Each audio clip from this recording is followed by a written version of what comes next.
But first, talking about political lines, at the ABC, they're everywhere. And that's now turned the national broadcaster into a national menace. I think this is a scandal, a national scandal.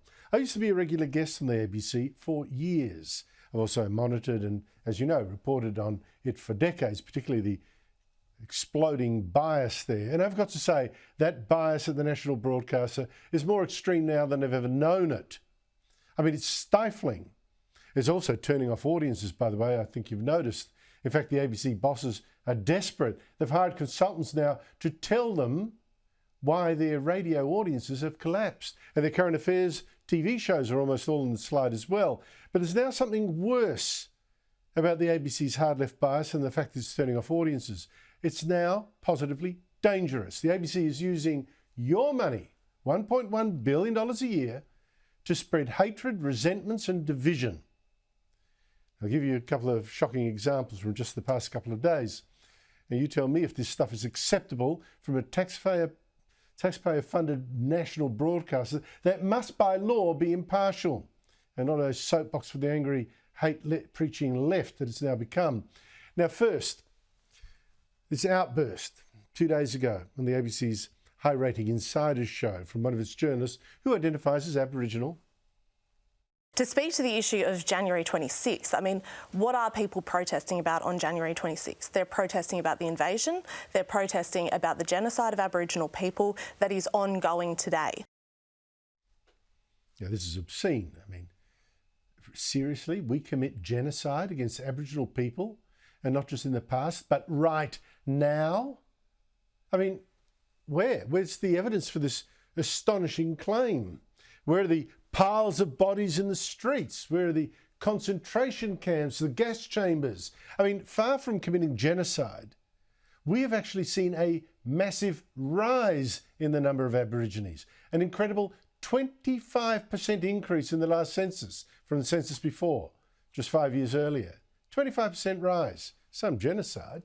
So this claim is totally bogus. And it's inflammatory. It's obviously likely to raise racial tensions, particularly, I'm sure it's designed to, pop there in the argument for the voice that the ABC is red hot on.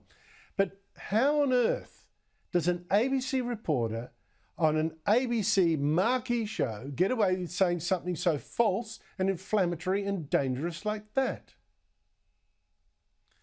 Second example, just today. And again, the ABC preaching that this country is racist and, just stoking up those resentments, saying things that are likely to make minorities feel hostile to this country, hostile to its police. This is from the ABC's AM show today. Internal Victoria police records have revealed huge differences in the number of COVID fines different ethnic groups received during the first year of the pandemic. More than 20% of fines went to people from African and Middle Eastern appearance, who only account for around 5% of the Victorian population. And instantly, the ABC pointed the finger at, supposedly racist police. Community legal advocates say it raises questions about whether the laws were applied fairly and whether police engage in racial profiling. That went on endless rotation during the day. Can't tell you how often I heard it, racial profiling by police, picking on minorities, not showing any understanding, blah, blah, blah. But why instantly assume that racist police are the problem here? Why didn't the ABC suggest another possible explanation? That people of African and Middle Eastern appearance may have broken the lockdown rules in disproportionate numbers. Now that's why they were also getting checked by police in disproportionate numbers. That the problem wasn't with the police, but those who broke the rules. Now, is that such a far-fetched hypothesis? Because after all, we know that 9 Housing Commission towers were locked down during the big Daniel Andrews panic in Victoria, and many of those locked towers had a lot of migrant communities in them, including Africans. And police, reportedly, it was well publicised, had trouble enforcing that. And we know that the Victorian government admitted it was having trouble also getting its lockdown messages through to some migrant communities, the kind it said with big families. And that in Sydney too, we had the Health Minister Brad Hazzard there complain that people in, quote, other communities were having trouble complying with health orders.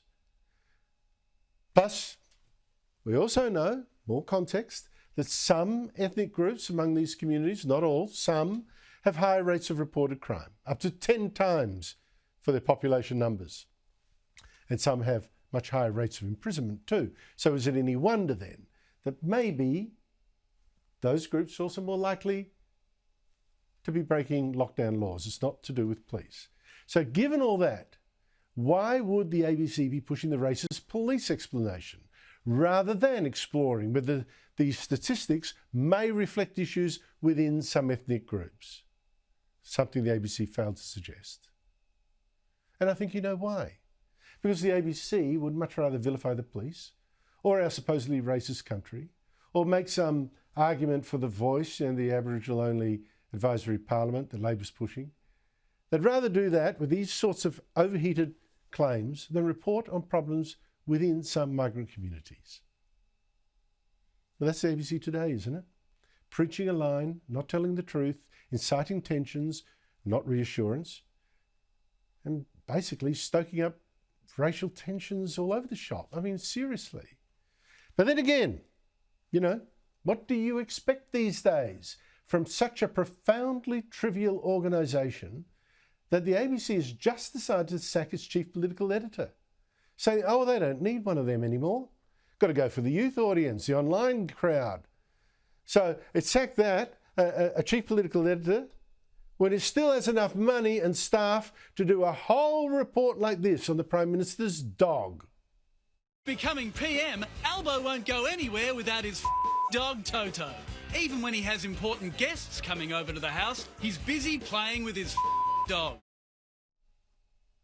Explain to me why we pay $1.1 billion a year to an ABC that acts like that.